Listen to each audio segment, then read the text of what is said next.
प्रश्न तुम्हाला विचारायचा आहे. खरं तर तुम्ही आता नगरपालिकेच्या निवडणुकीला सामोरे जात. तुम्ही भारतीय जनता पार्टीचे नगराध्यक्षपदाचे उमेदवार आहात. तुमच्याबद्दल विरोधकांकडून एक नेरेटिव्ह सेट केला जातोय. तो म्हणजे की तुम्ही शहरवासियांना पिण्याचं स्वच्छ पाणी देऊ शकला नाही. त्याला काय उत्तर द्याल हो तुम्ही?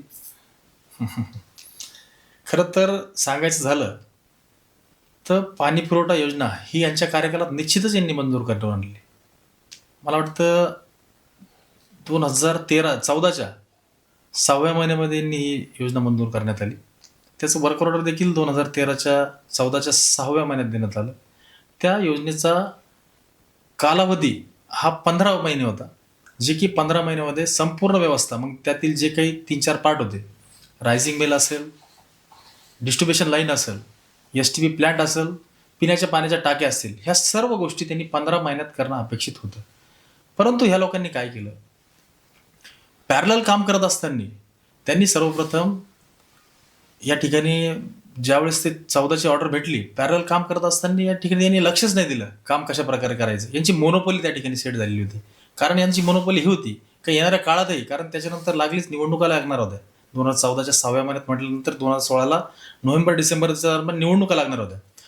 कारण 15 वर्ष यांची सत्ता या नगर परिषदेवर होती. गेल्या मागील 15 वर्षापासून सलग यांच्याच माध्यमातून त्या ठिकाणी प्रशासन चालवायचं. ही मोनोपोली असल्या कारणाने यांनी समजून घेतलं होतं की आपण काही जरी केलं तर आपणच सत्तेवर येणार आहोत. निकृष्ट दर्जाचे काम त्यांनी केले.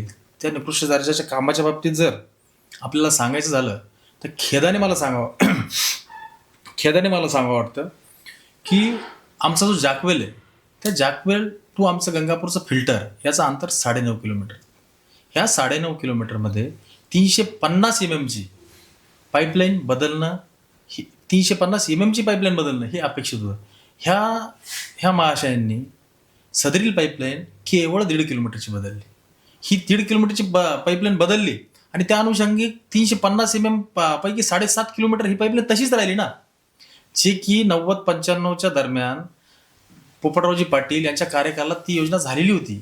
परंतु कुठल्याही योजनेचा म्हणण्यापेक्षा त्या योजनेचा डिफेक्ट लायबिलिटी पिरियड जो असतो, ज्याची गॅरंटी वॉरंटी म्हणतो, ही 25-20 वर्ष टिकणं अपेक्षित होतं. आणि हे या पॅनलवर आहेत, 20 वर्षाची त्याची पिरियड असतो. आणि त्यानंतर एक जोडून एक प्रश्न तुम्हाला असं विचारतो की तुम्ही 5 वर्ष सत्तेत होतात, की विरोधकांकडून असं म्हटलं जाते तुमच्यामुळे ती योजना खरं तर म्हणजे यशस्वी होऊ शकली नाही. त्याला काय उत्तर द्याल तुम्ही? मी त्याच विषयावर येत होतो.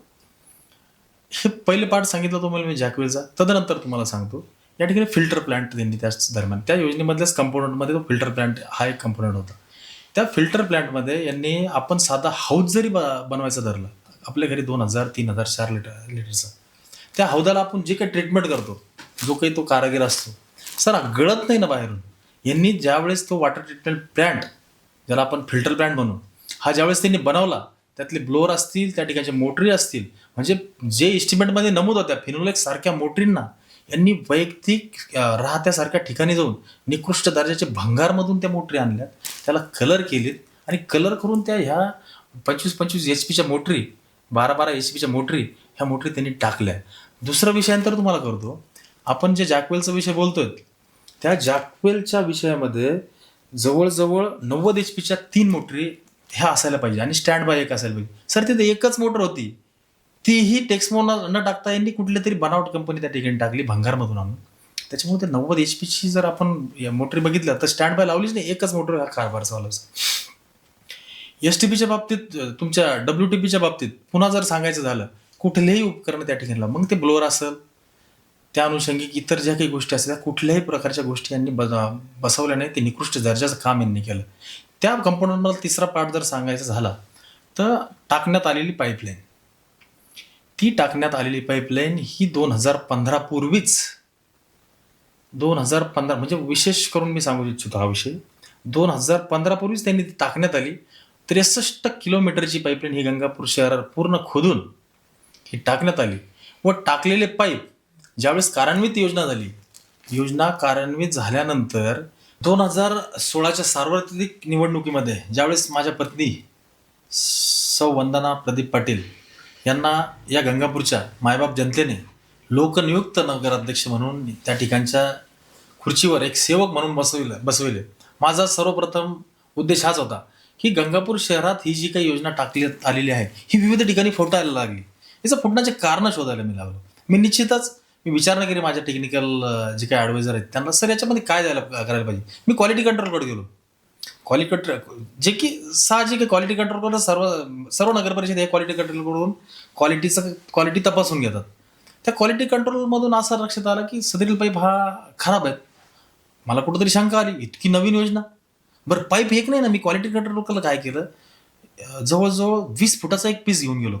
क्वालिटी कंट्रोलकडे गेला असं त्यांनी सांगितलं की एक काम करा तुम्ही, आता हा 20 फुटाचा तुकडा आणणार तुम्ही, गंगापूर शहरातील विविध प्रभागातील विविध वार्डातील जवळजवळ 20-25 नग जे तुमचे रप्चर झाले, जे काही फुटलेले आहेत ते आमच्याकडे आणा. मग मी ते सदरील पाईप घेऊन मी सिपेट ही जे की केंद्र शासनाची अखत्यारीतली एजन्सी म्हणून, विश्वासार्हता प्राप्त एजन्सी म्हणून बघितलं जातं, महाराष्ट्रातली अग्रगण्य संस्था म्हणूनही तिच्याकडं बघितलं जातं, अशा सिपेटकडं मी सदरील पाईप घेऊन गेलो. सदरील पाईप मी नेल्यानंतर मला हे लक्षात आलं की याला हायड्रोलिक टेस्ट करिता जो 6 केजीचा प्रेशरनुसार ती आपण टेस्ट केला जातो, सर ही 4 केजीच्या प्रेशरमध्ये पण टिकायला नाही लागली. त्यांनी सांगितलं, 3 दिवसानंतर रिपोर्ट आला, क्रॉस चेक केलं, त्यांनी सांगितलं नाही, सदरील जी गुणवत्ता या पाईपामध्ये यूज केलेली आहे, निकृष्ट दर्जाचे जे रप्चर मटेरियल असतात त्यांनी ती रप्चर होती, मधून फुटत होती माझी ती पाईपलाईन अक्षरशः. त्या अनुषंगाने मी तुम्हाला सांगू इच्छितो, ह्या टेंटमध्ये नमूद असलेल्या कामापैकी ज्या प्रभागामध्ये 1 किलोमीटरच्या वरती ज्यावेळेस आपण ती पाईप बसू त्याला प्रेशर द्यावं लागत होतं आपल्याला, त्यांनी सांगितलं. मी नंतर इस्टिमेटचा स्टडी केला, प्रेशर देऊन ती चेक करायला हवी होती.